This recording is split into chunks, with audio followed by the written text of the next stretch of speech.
kuasa Tuhan. Kami mengucap syukur Tuhan Yesus, kami punya Allah yang hidup. Kami tahu Tuhan, malam hari ini Engkau telah memilih kami hadir di tempat ini. Bukan kami yang memilih Engkau, tapi Engkau yang telah memilih kami untuk hadir malam hari ini. Maka kami percaya Tuhan ada pesan khusus yang Tuhan mau sampaikan untuk kehidupan kami. Tuhan, kami mau buka hati kami. Kami mau buka pikiran kami Tuhan. Supaya Engkau sendiri Tuhan yang melihat jauh di kedalaman lubuk hati kami. Jika Engkau temukan dalam hidup kami masih ada yang belum selaras dengan kebenaran firman-Mu, koreksi kami Tuhan. Tegur kami Tuhan. Ajar kami Tuhan. Dan tuntun kami Tuhan dalam kebenaran firman-Mu. Sebab firman-Mu di dalam Yeremia berkata bahwa Tuhan Engkau sendiri yang telah memberikan kepada kami kuasa Tuhan. Kuasa untuk mencabut dan kuasa untuk merobohkan. Kami mau pakai kuasa ini Tuhan untuk mencabut dan merobohkan segala intimidasi iblis. Dan Tuhan juga berikan bagi kami kuasa untuk menanam dan kuasa untuk membangun. Kami mau pakai kuasa ini untuk menanam benih firman-Mu yang sebentar akan ditaburkan. Sehingga benih firman ini akan tertanam, berakar dengan kuat. Dan dia akan bertumbuh dengan sehat. Dan dia akan berbuah dengan lebat. Lewat kehidupan kami Tuhan, dan kami mau pakai kuasa untuk membangun nilai kerajaan Allah dimanapun Tuhan tempatkan kami. Roh Kudus yang manis, ambil alih ruangan yang kami pakai, ambil alih tempat kami beribadah ketika kami menyaksikan lewat live streaming, dan ambil alih fokus kami, supaya kami boleh mengerti isi hati-Mu dengan cara yang sederhana, sehingga kami mudah untuk melakukannya. Kami siap. Di dalam nama Tuhan Yesus Kristus kami alaskan doa ini. Mari kita yang percaya sama-sama katakan amin. Tuhan Yesus memberkati, silahkan duduk. Thank you so much, praise and worship. Haleluya. Halo semuanya, shalom, apa kabar? Baik, luar biasa ya, salam sehat buat kita semua. Mengucap syukur kepada Tuhan Yesus bahwa hari-hari ini Tuhan masih mengizinkan kita untuk beribadah bersama. Amin. Itu satu anugerah yang terbesar. Terakhir saya bertemu dengan Anda di tempat ini waktu itu masih di SCC adalah tahun lalu ya, 2022. Di hari-hari ini saya mengucap syukur karena sebetulnya ini adalah waktu yang terlama buat saya tinggal di Surabaya ya. Saya nggak pernah sih tinggal di Surabaya untuk satu tugas pelayanan maupun pekerjaan lebih dari 3 hari. Nggak pernah gitu ya. Tapi kali ini diberikan kesempatan sama Tuhan tinggal di Surabaya 6 hari. Jadi bentar lagi saya mau minta KTP ya gitu. Karena kemarin sempat diminta untuk mengisi senior. Walaupun saya sempat bertanya senior tuh usia berapa? Usia 55 tahun ke atas. Saya bilang ya puji Tuhan lah usia saya Lolita. Lolos 50 tahun kan gitu ya. Lalu kemudian diminta untuk mengisi AOG dan tadi pagi sampai dengan sore hari saya ada di PCM, lalu kemudian malam hari di tempat ini ya. Saya mengucap syukur kepada Tuhan bahwa 7 bulan sudah berlalu dari 2023, betul? Ya, 2 hari lagi kita ganti bulan, udah bukan bulan 7 lagi, tapi bulan 8. Artinya 7 bulan kita sudah menjalankan tahun menabur doa dan kita percaya bahwa kita akan menuai dengan sukacita. Amin. Sebab bukan satu kebetulan kalau Anda diberikan kepercayaan tempat yang baru oleh Tuhan di rooftop ini. Dan saya percaya dalam doa saya ketika saya menyampaikan ucapan selamat, saya berdoa tempat ini akan jadi epicentrum untuk revival bagi bangsa-bangsa. Berikan kemuliaan bagi Tuhan. Revival akan terjadi mulai dari tempat ini untuk Surabaya, untuk Indonesia, dan untuk bangsa-bangsa. Oleh sebab itu hari ini kita mau belajar firman Tuhan tentang satu judul revival. Dan untuk itu multimedia saya mau minta tolong boleh ditayangkan. Saya itu suka dengan gambar. Picture speaks 1,000 words buat saya. Saya tidak mencari tulisan revival. Saya mencari satu pohon di antara tanah gersang dan tanah kering yang saya jadikan huruf I. Sudah gitu pohonnya ditebang pula. Tapi pohon ini masih bisa tumbuh luar biasa. Pasti bukan gara-gara tanahnya gersang. Pasti pohon ini bisa tumbuh bukan gara-gara situasi dan keadaannya yang kering. Sekalipun dia ditebang artinya dia pernah hidup sebelumnya. Tapi pohon yang ditebang bisa hidup itu karena akarnya dalam sekali. Yang kedua, pohon yang ditebang pasti ada alasannya. Kalau pohon itu pohon buah, kalau dia cuman berdaun akan berat buat dia. Mau gak mau pohon ini supaya bisa berbuah lagi, revival terjadi dalam kehidupannya, mau gak mau dia harus ditebang. Kenapa? Supaya dia tidak berdaun banyak, tetapi dia mulai berbuah. Kata revival itu mengandung dua arti Bapak Ibu. Arti yang pertama adalah kebangunan. Makanya kita itu kenal di tahun 80-an ada istilah KKR. Apa itu KKR? Kebaktian, kebangunan, rohani gitu ya. Nanti setelah rohaninya dibangun, rohaninya akan bertumbuh. Nah rohaninya bertumbuh, dia akan bangkit. Makanya ketika ada kata bangkit, arti kedua adalah penghidupan kembali dari rohani yang sudah mati. Nah saya percaya kalau Anda perhatikan gambar ini ya, pasti ini bukan tumbuhnya tunas-tunas baru itu karena keadaan sekeliling. Karena udah pasti udaranya panas luar biasa. Tanahnya udah kering kok, kalau nggak percaya lihat aja bukan cuman kering tapi tanah itu retak, betul? Nah pohon ini tidak mungkin bisa mengalami penghidupan kembali, pohon ini nggak mungkin bisa mengalami kebangunan kalau dia hanya berharap kepada lingkungan sekitar. Oleh sebab itu kita harus cek dulu apakah dia berakar dengan kuat. Di gambar yang kedua, apakah Anda melihat ada tulisan Christ atau Kristus begitu tebal di bawahnya? Kalau tadi Anda hanya lihat tanah yang gersang di permukaan. Kalau kita melihat apakah kita bisa hidup dari tanah yang gersang? Tentu tidak. Tapi kita tidak hidup dari tanah yang gersang. Kita hidup berakar mencari ke sumber mata airnya. Ada tulisan Christ atau Kristus di sana yang begitu tebal. Karena tulisan Christ atau Kristus yang begitu tebal berakar menyebabkan bisa tumbuhlah pohon ini dengan ranting-ranting tulisannya faith atau iman. Ketemu nggak? Ketemu ya? Oleh sebab itu kita sama-sama baca yuk Kolose 2 ayatnya yang ke-7. 3, 2, 1. Hendaklah kamu berakar di dalam dia dan dibangun di atas dia. Hendaklah kamu bertambah teguh dalam iman yang telah diajarkan kepadamu dan hendaklah hatimu melimpah dengan ucapan syukur. Jemaat yang terkasih, Tuhan itu mencintai Anda. Anda diberikan rumah baru yang begitu luas kapasitasnya. Apa sih artinya? Bukan satu kebetulan Anda punya subtema loh di bulan Juli ini. Adalah Anda mencintai rumah Tuhan sebagai rumah doa bagi bangsa. Kalau Anda diberikan kapasitas rumah yang baru lebih besar, maka kapasitas doamu juga harus diperluas. Amin. Kalau kapasitas doanya tidak diperluas, maka akan sulit untuk menggenapi setiap misi yang sudah Tuhan taruh buat gereja ini. Siapa percaya bahwa akan terjadi 1000 gereja lokal yang kuat dan 1 juta murid? Itu dimulai dari setiap kita. Amin. Oleh sebab itu kapasitas doanya itu harus kembali diperluas. Dan ini hanya bisa terjadi ketika kita memilih untuk konsentrasinya bukan kepada situasi di luar sana. Keadaan di luar sana kita sebut sebagai external forces. Tekanan yang terjadi di luar. External forces mestinya tidak harus mempengaruhi keadaan anak-anak Tuhan yang punya internal choices. Anak-anak Tuhan punya pilihan dari dalam untuk berakar. Nah oleh sebab itu dari 2 gambar ini saya simpulkan menjadi rumus kombinasi. Supaya Anda tahu bahwa revival pasti terjadi kegerakannya dari internal choices. Kegerakannya dari pilihan kita secara pribadi. Bukan dari keadaan di luar. Kita gak bisa ngontrol kok keadaan di luar. Tapi yang bisa kita kontrol adalah bagaimana pilihan kita untuk tetap berakar dengan kuat. Ada 2 rumus kombinasi berwarna coklat dan berwarna hitam. Kalau bagian atasnya sama sih, kondisi tekanan di tempat yang kering, di tempat yang retak seperti yang Anda lihat tadi. Itu adalah external forces.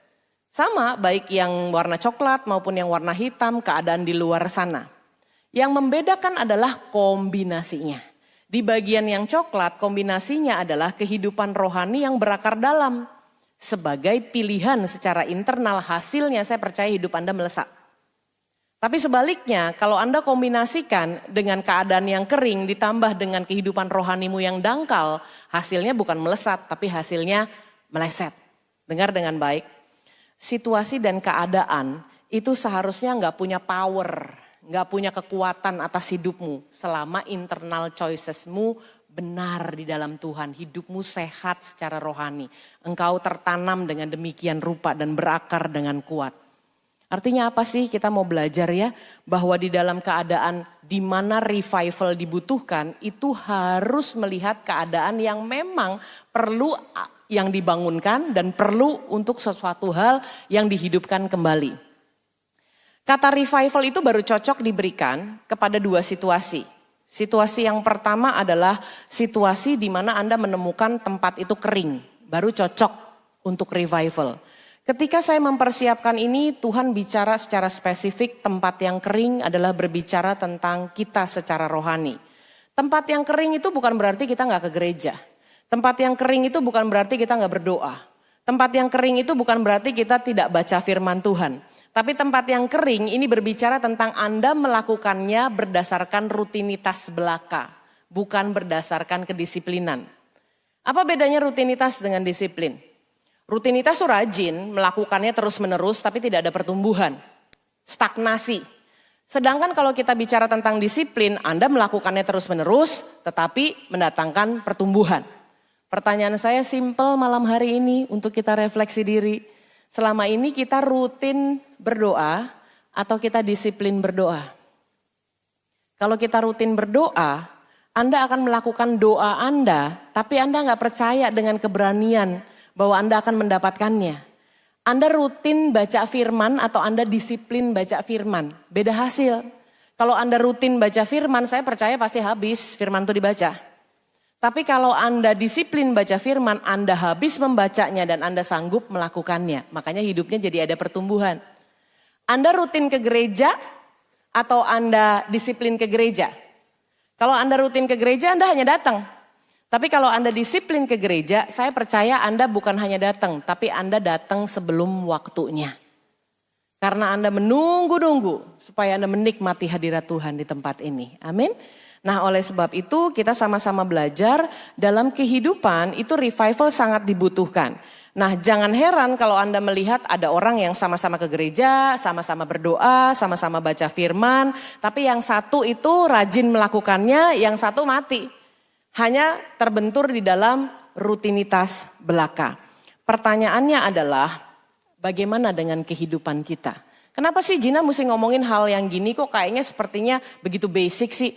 Bukan apa-apa Bapak Ibu, karena firman Tuhan sudah mengajarkan bukannya orang yang berseru Tuhan, Tuhan loh akan masuk dalam kerajaan surga. Bukan orang yang berseru Tuhan, Tuhan artinya orang itu adanya di gereja. Bukan orang yang gak kenal Tuhan, orang yang kenal Tuhan. Tapi firman Tuhan di dalam Matius 7 ayat 20 sampai 23, kita baca sama-sama ya.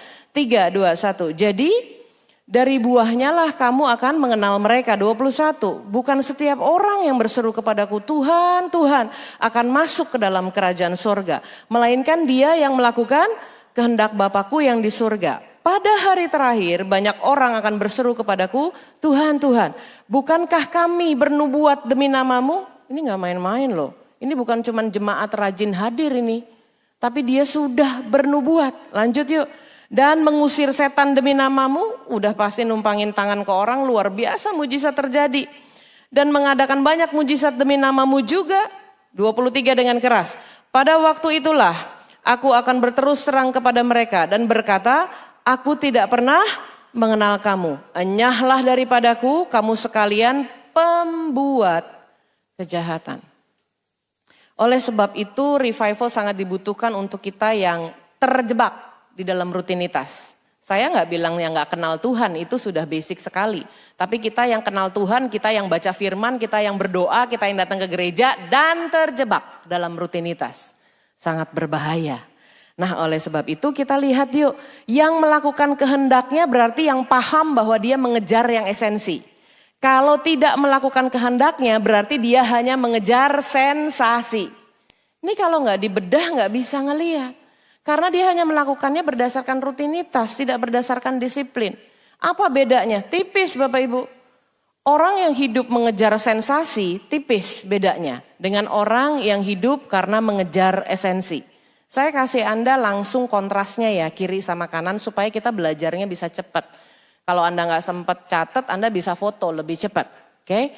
Yang bagian hitam, orang yang mengejar esensi, dia tahu dia melakukan kehendak Bapa yang di surga. Sedangkan orang yang mengejar sensasi, dia melakukan kehendak iblis walaupun dia nggak sadar bahwa dia melakukannya. Makanya kehendak iblis itu disebut jerat, jebakan, jerat. Sedangkan kehendak Bapa itu pasti syarat makna. Yang di baris ketiga, tujuannya apa? Supaya dia lebih mengenal Bapa. Kalau Anda baca firman Tuhan, orang yang mengenal Bapa melakukan perintahnya loh. Kalau kita cuma ngaku aja, tahu, tapi tidak kenal, pantesan kita sulit untuk melakukan perintahnya. Sedangkan orang yang mengejar sensasi, tujuannya adalah untuk lebih terkenal. Bagaimana dengan perilakunya? Dia yang warna hijau, orang yang mengejar esensi, tujuannya udah pasti untuk memuliakan Tuhan. Sedangkan bagian yang mengejar sensasi, tujuannya adalah untuk memukau manusia. Sedangkan apa yang ingin dia lakukan adalah selalu ingin memberi. Sedangkan yang orang mengejar sensasi adalah semakin menuntut. Ada aja yang kurang dari gerejanya. Semuanya kurang, sudah dibuat lagi bagus, sudah dilayani lagi. Masih aja bilang ada yang kurangnya. Makanya untuk orang yang mengejar esensi, esensinya adalah untuk melayani, bukan untuk dilayani. Kalau kita lihat lagi, orang-orang ini adalah orang yang mendahulukan kewajiban. Dia tahu dengan benar bahwa hidupnya ini sudah dibayar dengan begitu mahal. Dia akan mendahulukan kewajiban untuk orang yang mengejar esensi.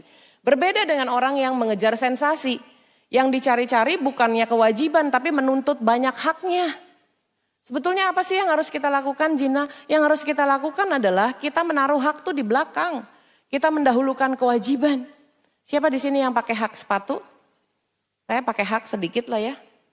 Hak itu adanya di mana? Di belakang. Jadi jangan menuntut banyak hak. Kalau Anda mau menuntut banyak hak, haknya di depan, mulai besok pakai sepatu terbalik. Biar enak jalannya. Ingat-ingat ya, kita nggak boleh menuntut hak kita. Tapi kita harus melakukan kewajiban kita. Yang berwarna biru, dia akan mengejar perkenanan Tuhan. Sedangkan yang sensasi akan mengejar pujian. Dia tahu bahwa ini tuh altar. Dan altar Tuhan, mesbah Tuhan itu kudus. Beda sama orang yang mengejar pujian. Ini tuh disebutnya stage, disebutnya panggung, apalagi paling parah panggung sandiwara. Ini tuh mesbah Bapak Ibu, ini bukan panggung. Setiap mesbah itu pasti ada korbannya. Kalau Anda berani berdiri di sini, Anda bertanggung jawab sama Tuhan. Anda tahu bahwa hidup Anda adalah untuk hormat kemuliaan nama Tuhan, bukan panggung sandiwara. Nah oleh sebab itu kita lihat sama-sama yang dilakukan adalah demi ketaatan, kalau yang satu dilakukan adalah demi ketenaran. Di sini sebelah kiri ya di bagian esensi pasti akan memberi makan roh dia dengan begitu banyaknya. Mendahulukan firman Tuhan. Sedangkan untuk sensasi sudah pasti memberi makan daging lebih banyak. Apa yang diberi makan lebih banyak udah pasti lebih kuat. Udah pasti lebih menguasai. Hidup adalah pilihan. Saya pindah ke warna yang orange ya. Di sini adalah orang-orang yang mencintai proses, dia tahu Allah turut bekerja untuk mendatangkan kebaikan. Beda, kalau yang sensasi urusannya adalah mengedepankan protes, dikit-dikit protes, dikit-dikit protes. Makanya kita bisa lihat dalam kehidupan seseorang, dia membutuhkan revival atau enggak tuh dari sini. Lalu kemudian yang di baris kedua, di berwarna orange adalah melakukan apa yang Tuhan mau, bukan melakukan apa yang manusia mau. Dan investasinya adalah pada kekekalan. Bukan investasi pada hal yang sementara. Makanya dia cinta banget untuk melakukan amanat agung. Sedangkan yang sensasi adalah cuek, acuh tidak acuh kepada amanat agung. Kalau Anda lihat ini, Anda harus lihatnya bukan sebagai jendela. Kalau Anda lihat pernyataan ini sebagai jendela, Anda akan mulai mencari orang-orang di luar sana yang mana yang bagian penuh dengan sensasi.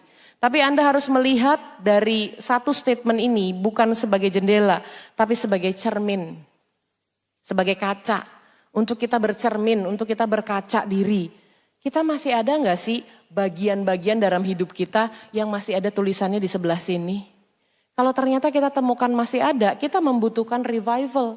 Dan revival tadi salah satunya adalah kebangunan rohani. Kita baca ayatnya sama-sama ya. Di dalam Efesus 5 ayatnya yang ke-14. Kita baca ya. 3, 2, 1. Itulah sebabnya dikatakan, bangunlah hai kamu yang tidur. Dan bangkitlah dari antara orang mati dan Kristus akan bercahaya atas kamu. Ini kata bangun dari tidur, kata yang tidur itu berasal dari kata aslinya adalah katiudo. Apa sih artinya katiudo? Katiudo itu bukan secara literally berarti bahwa orang yang lagi tidur pules aja. Katiudo juga punya arti metafora, arti kiasan, arti perumpamaan. Tuhan Yesus tuh kalau ngajar pakai perumpamaan ya, pakai kiasan ya. Jadi bukan hanya berarti orang yang lagi pules seperti di gambar ini, bukan. Tapi lebih daripada itu dia punya arti metafora. Arti metaforanya adalah dibangunkan bagi orang-orang yang tertidur karena mudah menyerah pada celah dan dosa. Saya percaya kehidupan kita sebagai orang-orang percaya nggak mudah menyerah pada dosa. Bahkan ketika iblis itu menghambat kita, kita akan merambat dengan luar biasa. Betul? Tetapi ada kalanya dalam kehidupan kita lengah. Tahu nggak lengahnya di mana? Ketika Anda terjebak dalam rutinitas. Iblis tuh kalau nggak bisa menghambat Anda dengan dosa yang dia lakukan, dia akan kasih Anda kesibukan yang lebih luar biasa lagi. Karena dia tahu, ini anak kalau dihambat makin merambat. Gimana caranya menjatuhkan anak ini? Aku berikan dia kesibukan ekstra, biar dia terjebak dalam rutinitas. Ketika Anda terjebak dalam rutinitas, oh iblis tuh pinter banget Bapak Ibu. Iblis tuh hari-hari ini di masa akhir dia nggak keluarin pion-pionnya, dia keluarin jenderalnya. Anda tahu jenderal kalau berperang pakai leher ke atas strateginya. Nah iblis tahu nih anak kalau aku tahan, dia itu gak bisa terhambat. Pasti dia merambat luar biasa karena dia cinta Tuhan. Gimana ya caranya bikin dia jatuh? Aku kasih dia terjebak dalam rutinitas. Aku kasih dia dalam kesibukan. Lalu Anda mulai sibuk termasuk sibuk pelayanan. Setelah itu Anda merasa kelelahan. Kalau Anda merasa kelelahan dan tidak disikapi, lama-lama kelelahan berubah menjadi kewalahan. Bisa bedakan antara kelelahan dengan kewalahan? Kelelahan adalah aduh capek banget sih tapi masih kepegang. Kalau kewalahan adalah aduh banyak banget sih dan udah gak kepegang. Udah naik level dia jadi kewalahan. Nah kalau kewalahan ini Anda gak sikapi, dia berubah jadi kejenuhan. Nah kalau sudah jadi jenuh, termasuk dengan pelayanan, iblis menang. Iblis gak menghambat Anda loh, dia terlalu pintar untuk menghambat Anda. Dia kasih Anda lebih banyak lagi schedule-nya. Dia kasih buat Anda terjebak loh dalam semua rutinitas. Supaya Anda lelah, kewalahan, supaya Anda kejenuhan. Mungkin gak sih itu terjadi? Ayo kita jujur di dalam Tuhan. Siapa di sini yang pernah merasakan kejenuhan rohani? Angkat tangan tinggi, saya udah angkat tangan duluan. Tahu gak kenapa? Schedule pelayanannya kebanyakan. Dan terjebak dalam rutinitas. Gak sadar lagi dibuat lelah. Gak sadar lagi dibuat kewalahan. Gak sadar lagi dibuat jenuh. Kata iblis, gua gak dapat hambat, gua kasih yang lebih banyak. Jatuh juga dia. Makanya hari-hari ini kita belajar. Oleh sebab itu saya masuk dalam sabbatical Bapak Ibu. Saya masuk 40 hari dalam sabbatical ketika saya dapat serangan balik. Saya tahu mimbar ini kudus. Semua orang yang berdiri di sini ini adalah mesbah. Mesbah itu ada korbannya. Ketika saya kewalahan dengan begitu banyaknya schedule. Karena saya juga mengajar di marketplace. Saya juga aktif di komunitas. Saya juga pelayanan. Ketika jadwalnya begitu banyak. Saya kelelahan dan saya tidak sikapi kelelahan itu. Kalau Anda masih ingat. Bulan Oktober saya udah lelah banget.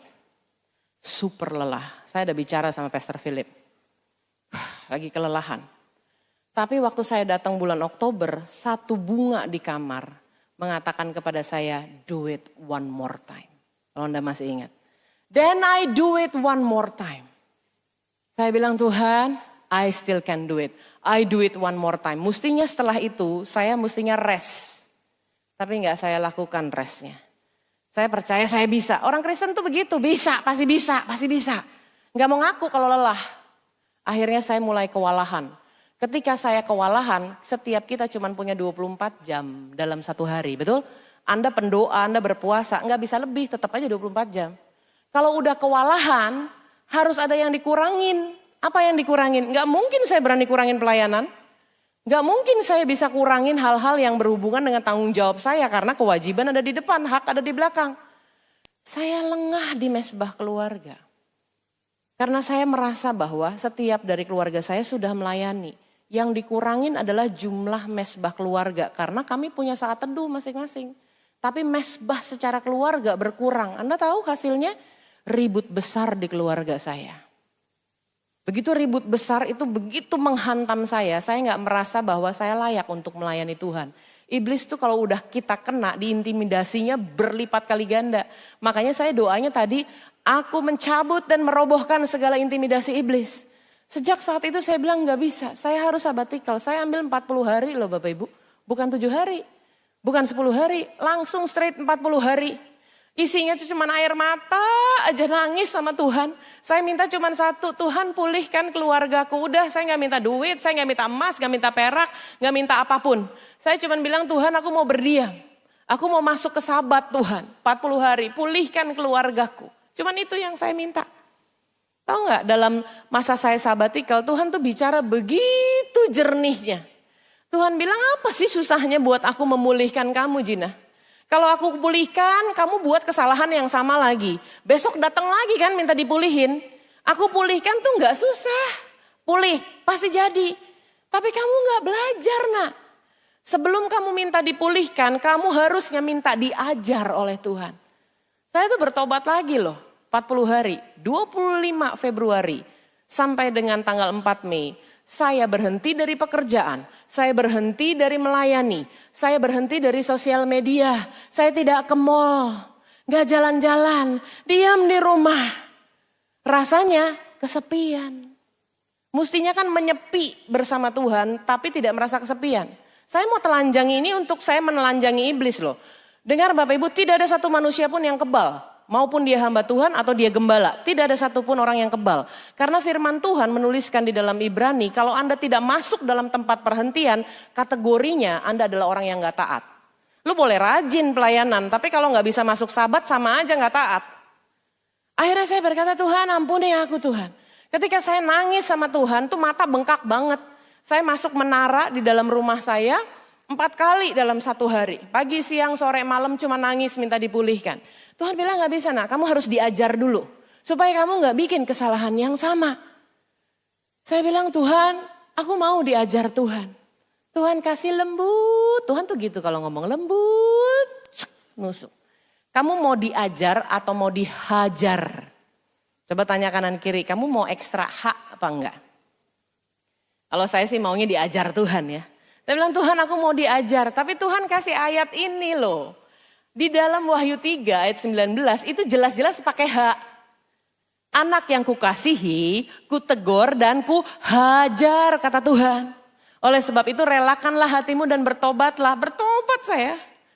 Saya bilang Tuhan aku gak mau Tuhan dihajar, aku mau diajar Tuhan. Tuhan kasih tahu begini, gimana kamu bisa diajar kalau kamu gak spend time sama aku? Gimana cara ngajarin orang yang pecicilan? Banyak banget schedule-mu nak, diam di sini. Aku mau ajarkan kamu, kamu harus diam dulu bersabat. Baru aku bisa menuntunmu.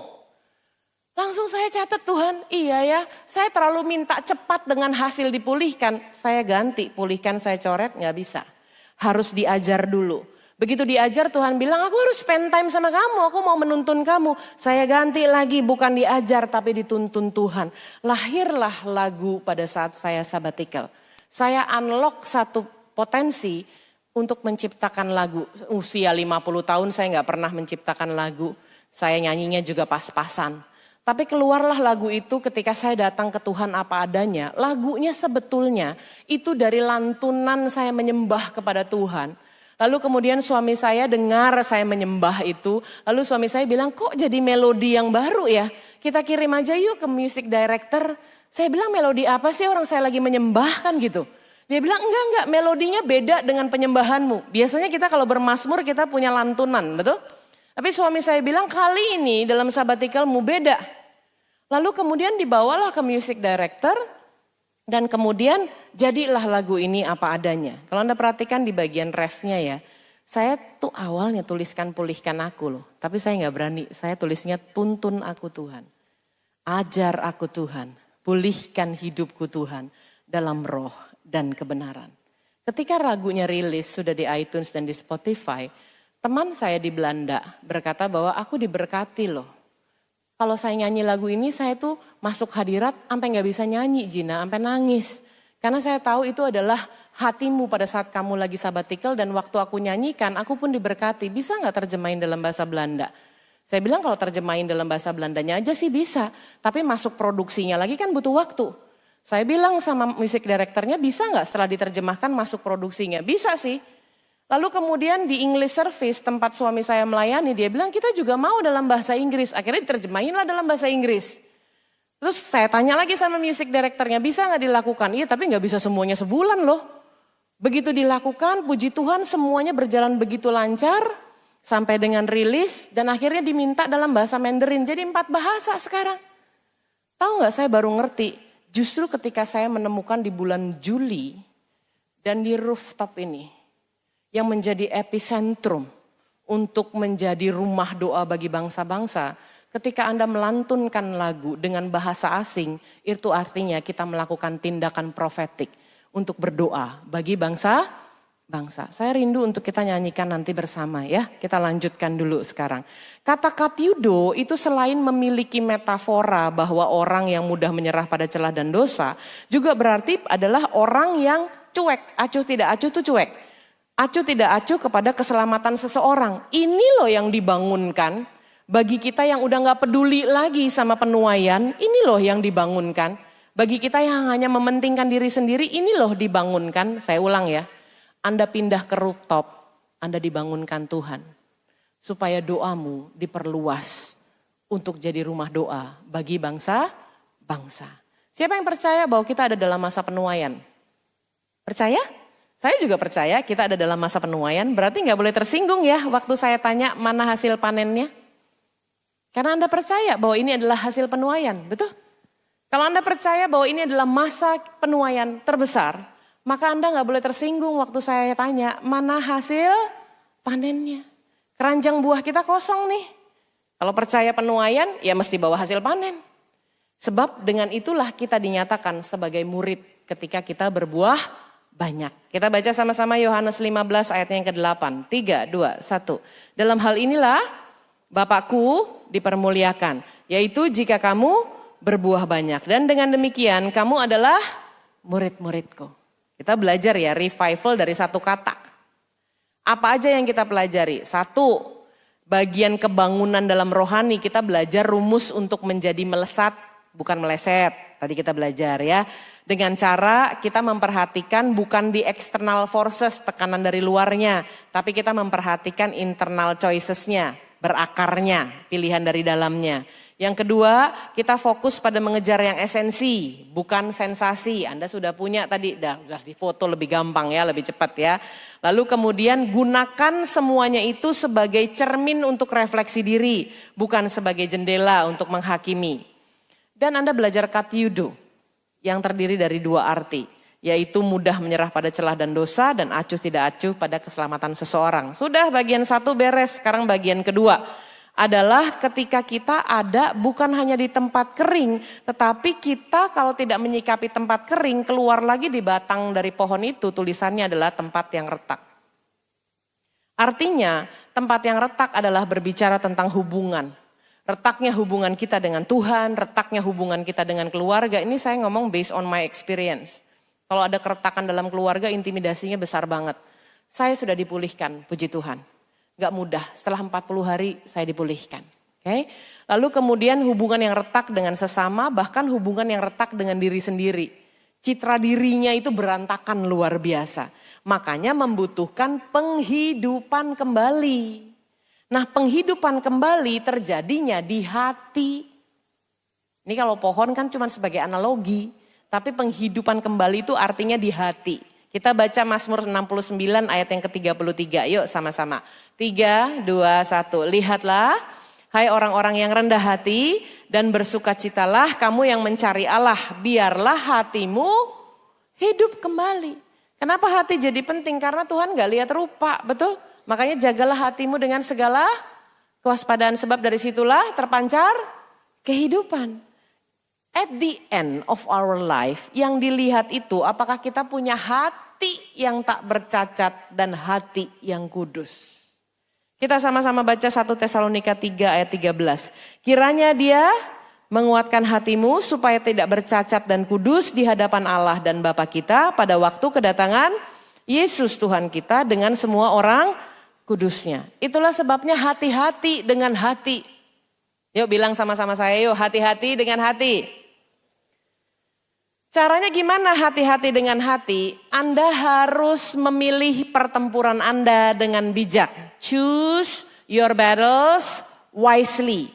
Kenapa? Karena kalau dalam semua hal Anda sikapi, dalam semua hal Anda responi, Anda akan kelelahan. Makanya kalau Anda kelelahan, Anda jadinya capek hati. Betul? Untuk kita, bagaimana caranya menjaga hati kita? Choose your battles wisely. Gak semua lo dalam hidup ini harus diresponin. Gak semua lo dalam hidup ini harus disikapin. Kadang-kadang cuma perlu diketahui for your information dan disenyumi. Udah gitu aja. Apalagi yang viral-viral di luar sana. Yang bikin keringet gak ada gunanya kalau Anda responi. Bapak Ibu, kita adalah orang yang keluar lebih daripada pemenang. Siapa percaya itu? Saya percaya. Orang yang keluar lebih daripada pemenang itu pasti bersuka cita. Karena dia sudah bayar harga pertempuran, betul? Tapi orang yang gak ikut dalam pertempuran alias penonton slash netizen, gak ikut perang kan dia kan? Dia bukan bersuka cita, dia suka cerita hal-hal yang miring-miring tentang Anda.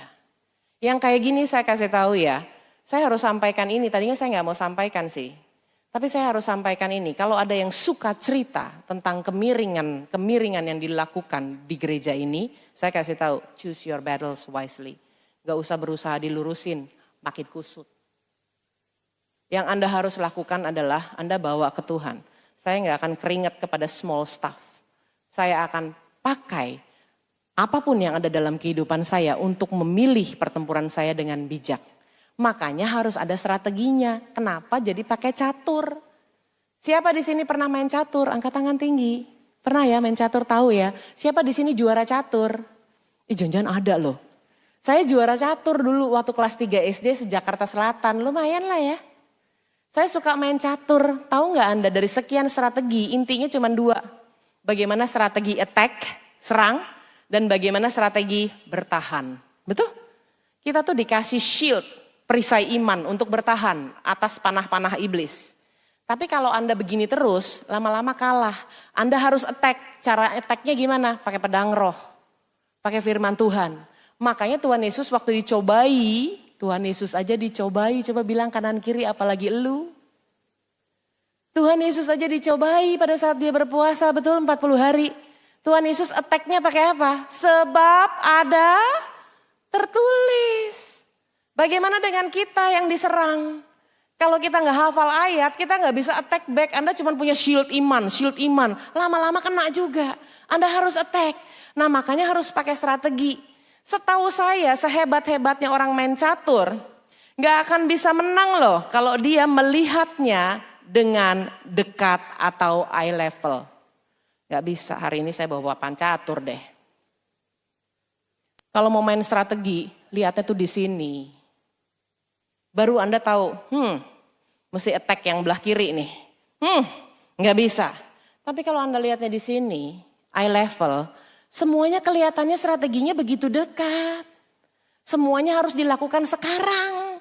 Anda jadi orang tersibuk di dunia yang akhirnya kelelahan, kewalahan, dan kejenuhan. Dan iblis menang.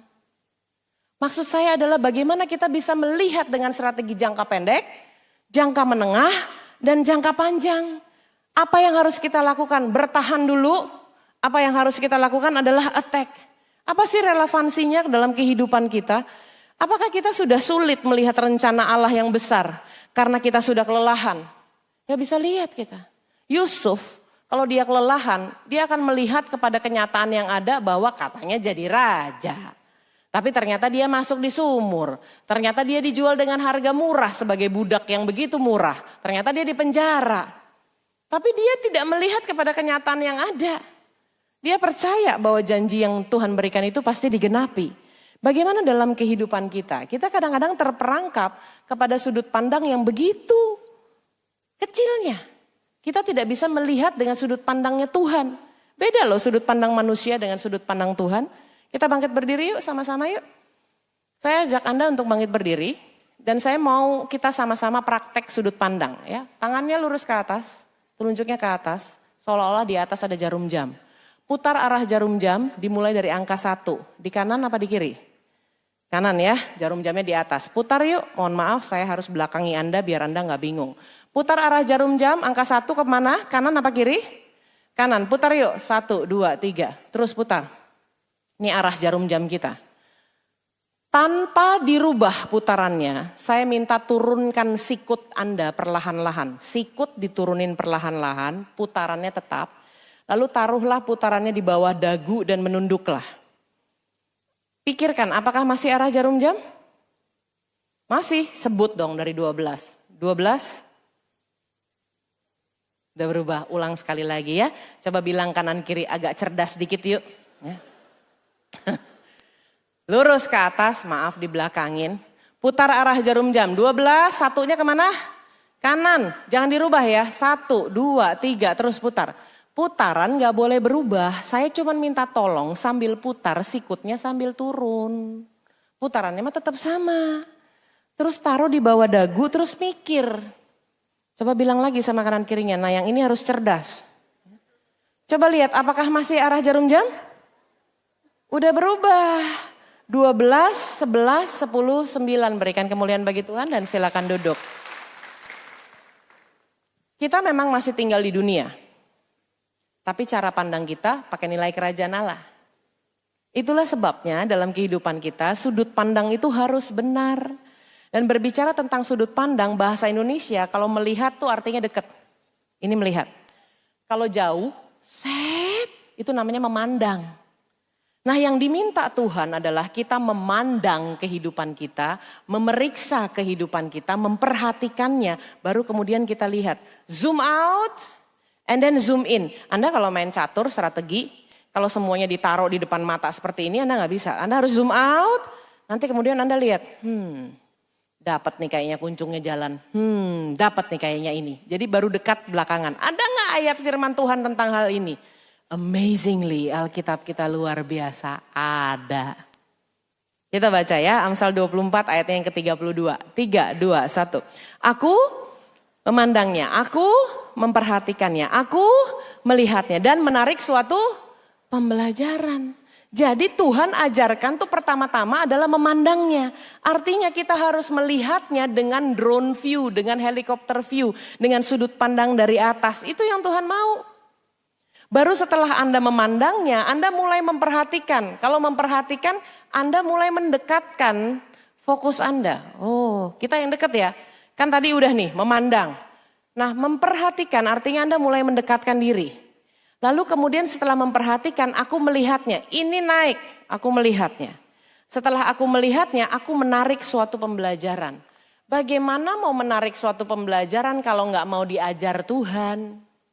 Bilang sama kanan kiri, pantesan jadi dihajar sama Tuhan. Itu pun baik adanya. Kalau Anda mempergunakan sudut pandang Tuhan dengan strategi ilahi untuk Anda menjadi rumah doa bagi bangsa-bangsa, bentuk caturnya adalah bola dunia. Cara pandangnya udah pakai cara pandang Tuhan. Dari atas, dari rooftop, tempat yang tanahnya lebih tinggi. Ini profetik loh Bapak Ibu. Anda ada di tempat ini yang tanahnya lebih tinggi, Anda bisa melihat, memandang tuayan yang sudah menguning luar biasa. Mari kita baca sama-sama Mazmur 14 ayat yang kedua. Tuhan memandang ke bawah dari sorga kepada anak-anak manusia untuk melihat apa? Apakah ada yang berakal budi dan yang mencari Allah? Itulah sebabnya jangan sampai kita itu terkecoh dengan rutinitas. Karena dalam hidup kita, perjuangan kita bukan melawan darah dan daging, bukan. Melawan apa sih kita? Kita sama-sama baca ya di Efesus 6 ayat yang ke-10 sampai 13. 3, 2, 1. Akhirnya hendaklah kamu kuat di dalam Tuhan, di dalam kekuatan kuasanya. Dengan keras kenakanlah seluruh perlengkapan senjata Allah supaya kamu dapat bertahan melawan tipu muslihat iblis. Karena perjuangan kita bukanlah melawan darah dan, tapi melawan pemerintah-pemerintah, melawan penguasa-penguasa, melawan penghulu-penghulu dunia yang gelap ini, melawan roh-roh jahat di udara. Dengan keras, sebab itu disuruh apa?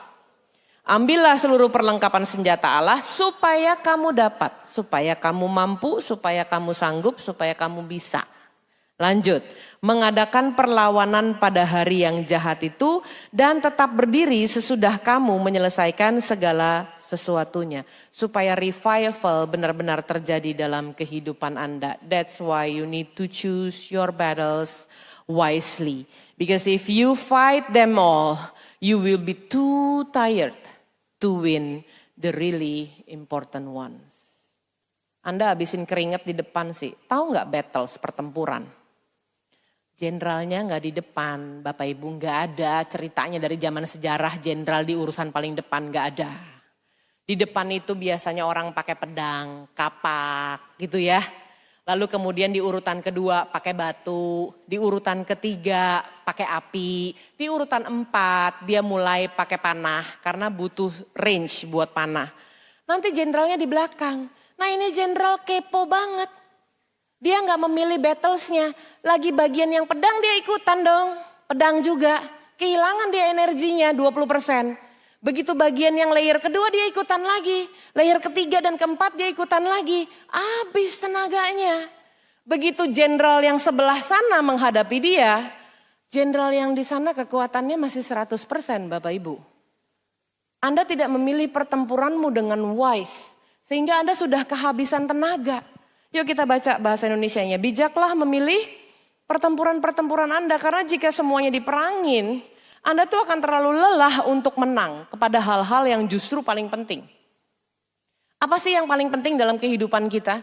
Yang paling penting adalah yang dipesenin terakhir sebelum Tuhan Yesus naik ke surga. Itu yang paling penting.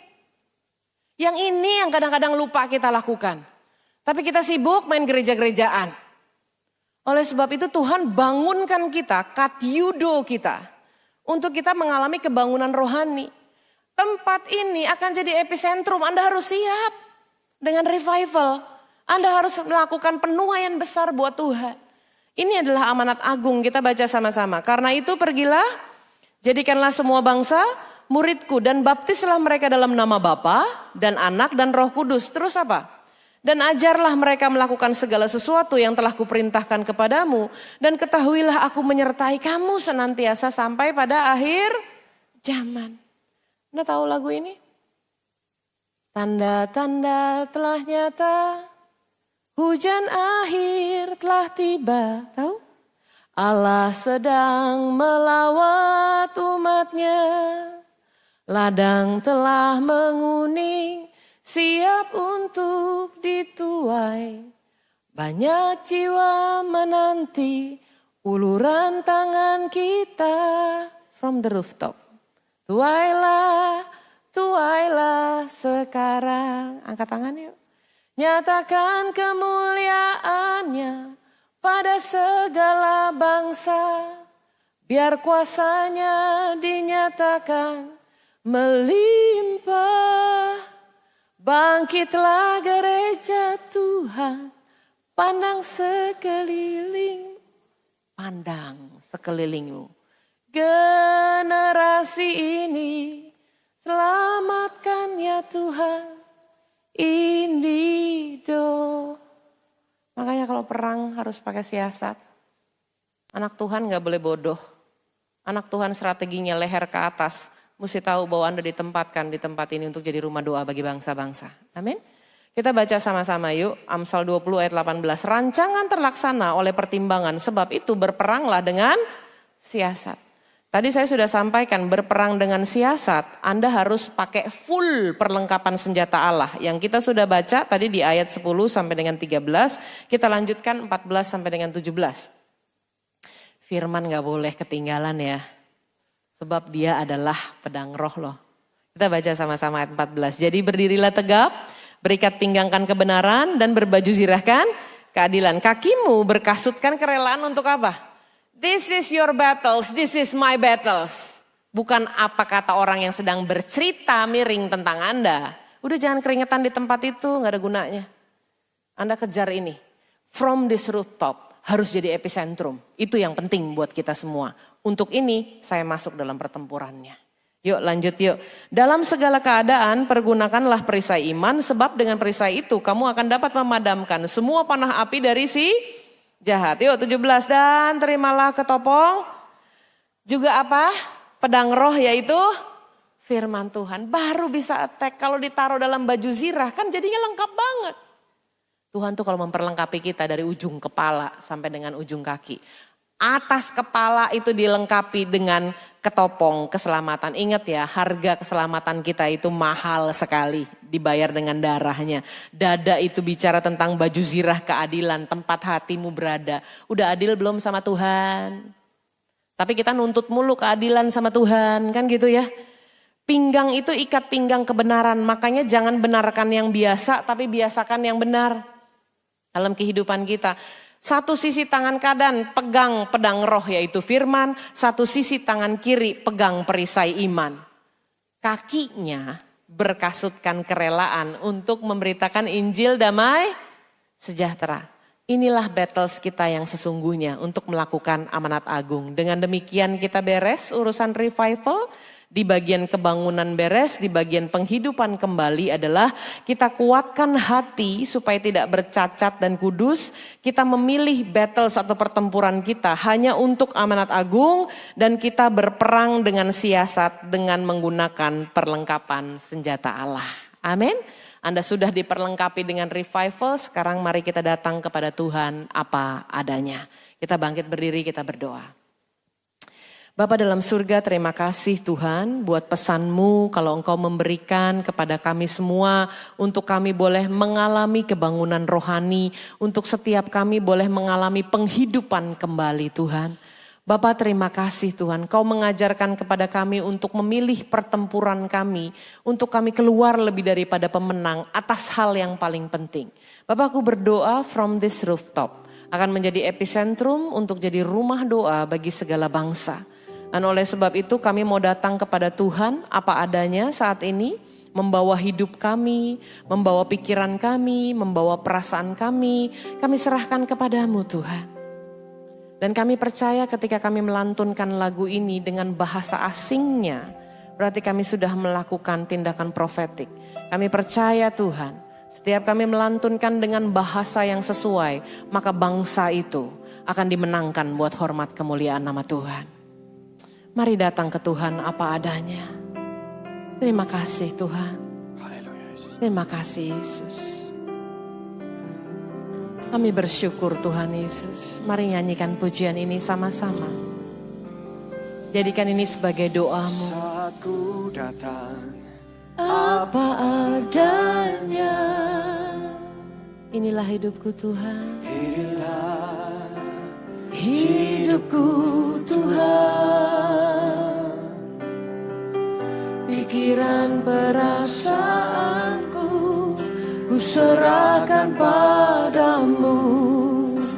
Tubuh, jiwa dan roh menyembahmu. Sekali lagi sama-sama. Saat ku datang apa adanya. Inilah hidupku Tuhan. Pikiran perasaanku ku serahkan padamu. Tubuh, jiwa dan roh menyembahmu. Minta dituntun yuk sama Tuhan. Tuntun aku Tuhan. Yes Lord. Ajar aku Tuhan. Pulihkan hidup kami Tuhan. Pulihkan hidupku Tuhan. Dalam roh dan kebenaran.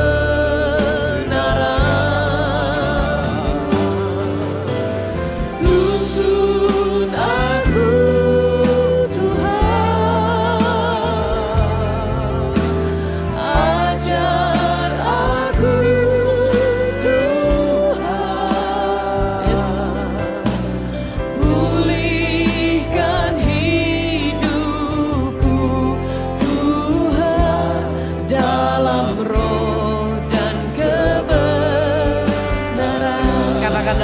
Inggris sama-sama yuk. Lead me into your ways. Teach me your flowing grace. Heal me in love, your sweet embrace. In spirit and in truth. Pakai bahasa Belanda sekarang. Lead me for truth and heal. Lead me steeds sweet, oh heal. Thank you Lord.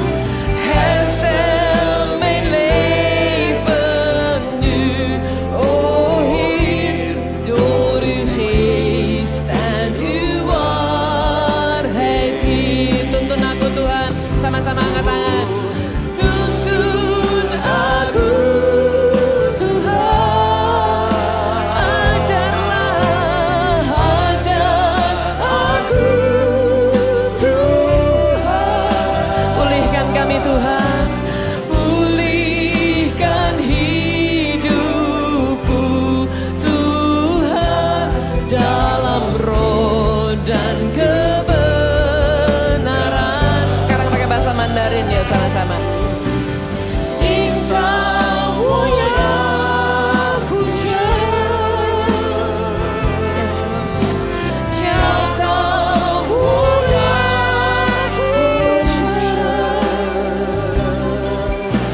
束缚我生命呀，浮生在心里和在真胜利。Mari angkat tangan tinggi-tinggi sama-sama katakan tuntun aku Tuhan. Tuntun aku Tuhan. Kasih Bapa. Ajar aku Tuhan, pulihkan hidupku Tuhan, dalam roh dan kebenaran. Tuntun aku Tuhan, tuntun aku Tuhan. Ajar aku Tuhan, pulihkan hidupku Tuhan, dalam roh dan kebenaran. Sebelum kita nyanyikan lagu ini kembali, nanti sembari nanti kita nyanyikan lagu ini, saya minta bagi Anda yang hari-hari ini sedang merasa Anda mungkin lelah, Anda capek dengan hidup Anda dan itu berdampak pada kerohanian Anda nggak sadari Anda terjebak dalam semua rutinitas, termasuk bahkan mungkin pelayanan dan sebagainya. Tapi Anda mulai rasa kelelahan, burnout, Anda capek, termasuk mungkin dengan tantangan kehidupan, situasi sekeliling Anda. Bagi Anda yang merasa demikian dan Anda ingin didoakan, biar malam hari ini, biar hati kita disegarkan, biar hati kita hidup kembali.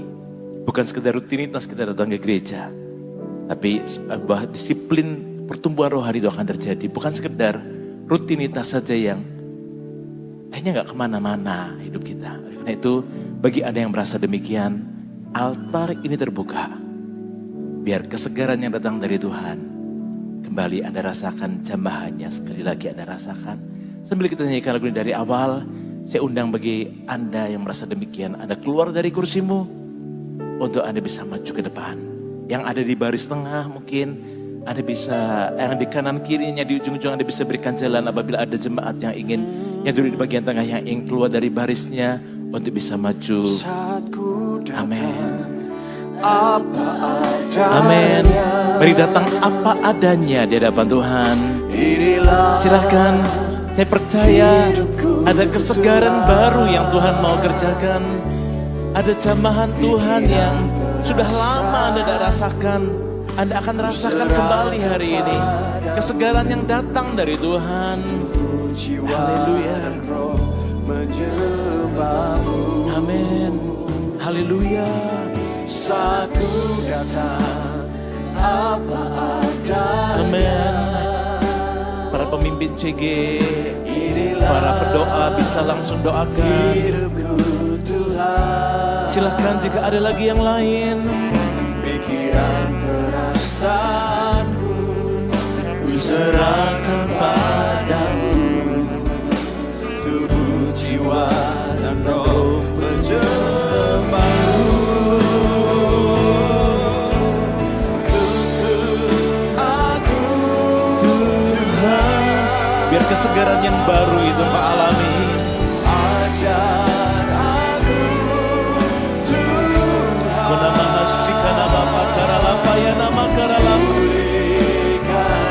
Sikana mahakara lapa kasika nama baku.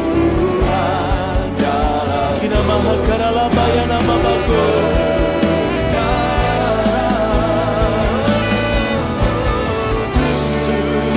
aku Tuhan. Kina mahasika nama kara lapa ya nama makara lapa. aku Kina mahasika nama kara lapa ya nama baku. Mahagaya nama kara lapa ya nama kusika nama baku. dalam roh dan kebenaran.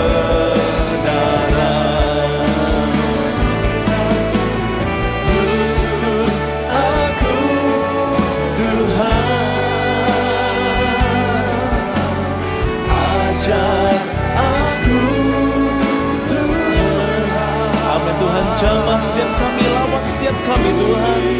Biar kesegaran yang baru, kelegaan yang datang dari Tuhan mengalir. Oh nama hakara nala pakasike nama bago. Sekali lagi katakan.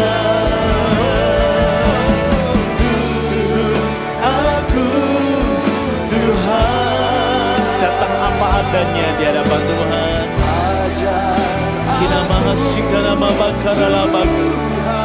Ina makara labakasika nama bapa bago.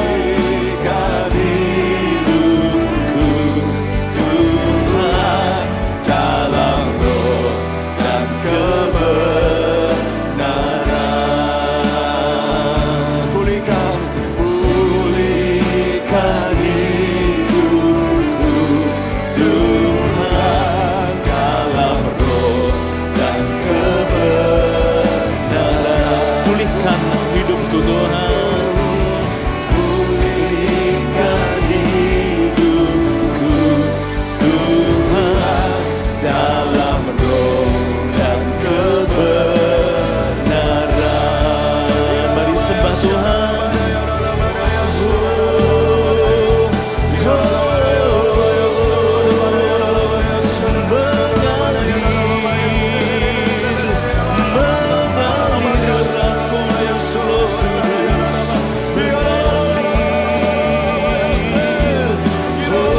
Menghidupkan setiap hati, membangkitkan setiap hati,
Amin. Biar kesegaran yang baru